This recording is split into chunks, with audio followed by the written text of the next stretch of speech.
Mm. Ya, halo, selamat siang.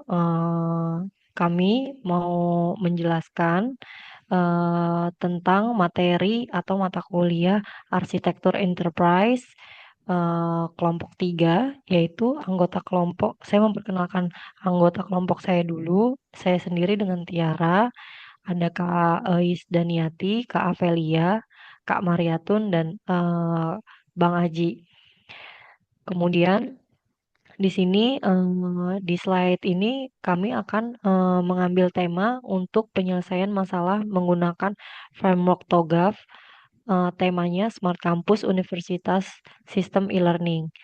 Untuk selanjutnya, slide berikutnya akan dilanjutkan oleh Kak Ais. Baik, terima kasih Kak Tiara. Saya izin melanjutkan untuk menjelaskan terkait latar belakang eh, Smart Campus Universitas Sistem E-Learning ini.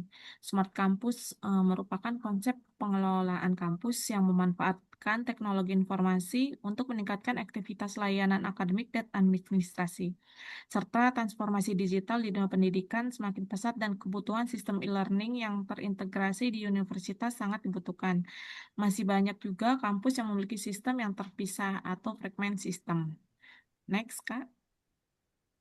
Baik, untuk konsep Smart Campus sendiri yaitu konsep kampus yang berbasis teknologi yang mengintegrasikan sistem akademik, e-learning, dan layanan digital mahasiswa. Next, di sini ada komponen utama Smart Campus dengan menggunakan sistem e-learning.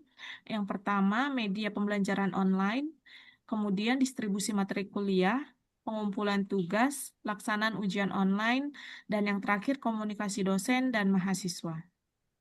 Next. Kemudian di sini ada permasalahan e-learning. Yang pertama, sistem tidak terintegrasi dengan akademik. Kemudian yang kedua, akses lambat atau server overload. Yang ketiga, data akademik belum terintegrasi dengan sistem e-learning. Kemudian yang keempat, kurangnya monitoring pembelajaran. Dan yang kelima, data tersebar di berbagai sistem. Untuk slide berikutnya akan dijelaskan oleh Kak Evelyn. Berikutnya saya akan membacakan dampak dari e-learning. Yang pertama itu ada gangguan proses belajar mengajar, proses belajar tidak efektif. Yang kedua, penurunan kepuasan mahasiswa dan dosen. Mahasiswa dan dosen kesulitan akan akses. Yang ketiga, resiko kehilangan data dan pengambilan keputusan tidak berbasis data. Yang keempat, efisiensi operasional menurun. Next. Berikutnya ada pengenalan TOGAF. TOGAF adalah framework enterprise arsitektur yang digunakan untuk merancang, mengembangkan, mengelola, dan mengimplementasikan arsitektur organisasi. Tujuan TOGAF menyelesaikan bisnis dengan teknologi informasi, meningkatkan efisiensi proses, mendukung transformasi digital, serta mengurangi resiko implementasi teknologi. Next. Berikut ada 3 komponen utama TOGAF. Yang pertama ada ADM atau Arsitektur Development Method. Yang kedua ada Enterprise Continuum. Yang ketiga ada Arsitektur Repository. Selanjutnya, berikutnya penerapan TOGAF pada Smart Campus atau e-learning. Yang pertama itu Arsitektur Vision. Visinya, sistem e-learning terintegrasi dan berbasis cloud. Stakeholder, mahasiswa, dosen, admin, dan pimpinan. Yang berikutnya ada bisnis arsitektur, prosesnya, pembelajaran online, manajemen kelas, serta penilaian mahasiswa. Kemudian ada informasi ke atas loh. Ketiga ada informasi sistem arsitektur. Data Data adalah data mahasiswa, materi kuliah, dan nilai presensi. Aplikasi yang digunakan adalah LMS atau Learning Management System, sistem akademik dan mobile apps. Selanjutnya akan dibacakan oleh Bang Aji. Ya, selanjutnya. Solusi yang diusulkan: satu, integrasi sistem LMS terhubung dengan sistem akademik single on-site on. Pengembangan teknologi cloud basis sistem, mobile learning, apps, dashboard analitik, keamanan, enkripsi data, authentic system. Next. Contoh masalah saat ujian tengah semester. 1. 5.000 mahasiswa logi bersamaan. 2. Server mengalami overload. 3. Sistem tidak dapat diakses. Analisis TOGAF teknologi Excentricus menunjukkan kapasitas server tidak memadai. Next.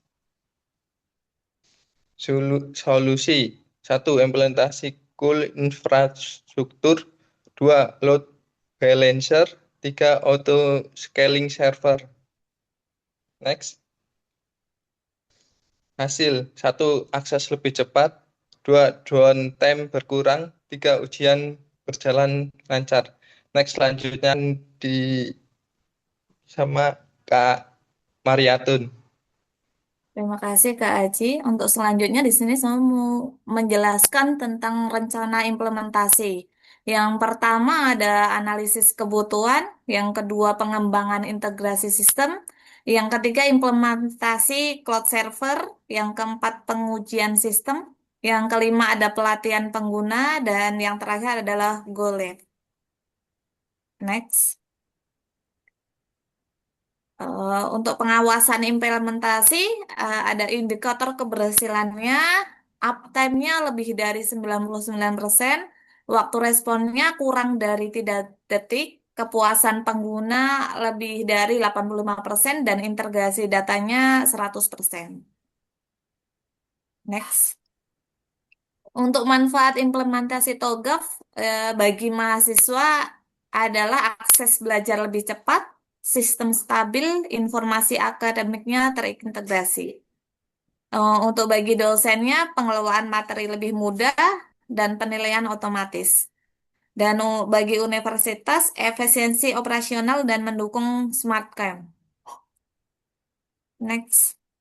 Untuk kesimpulannya, di sini yang pertama, TOGAF merupakan framework enterprise arsitektur yang membantu menyelaraskan kebutuhan teknologi pada smart campus.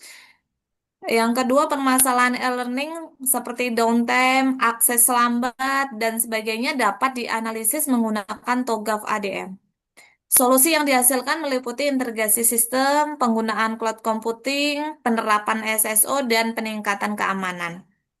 Yang terakhir ada implementasi TOGAF membantu meningkatkan kualitas layanan e-learning sehingga mendukung transformasi digital universitas menuju smart campus. Cukup sekian presentasi dari kami, semoga bermanfaat. Mohon maaf bila ada kekurangan. Wassalamualaikum warahmatullahi wabarakatuh.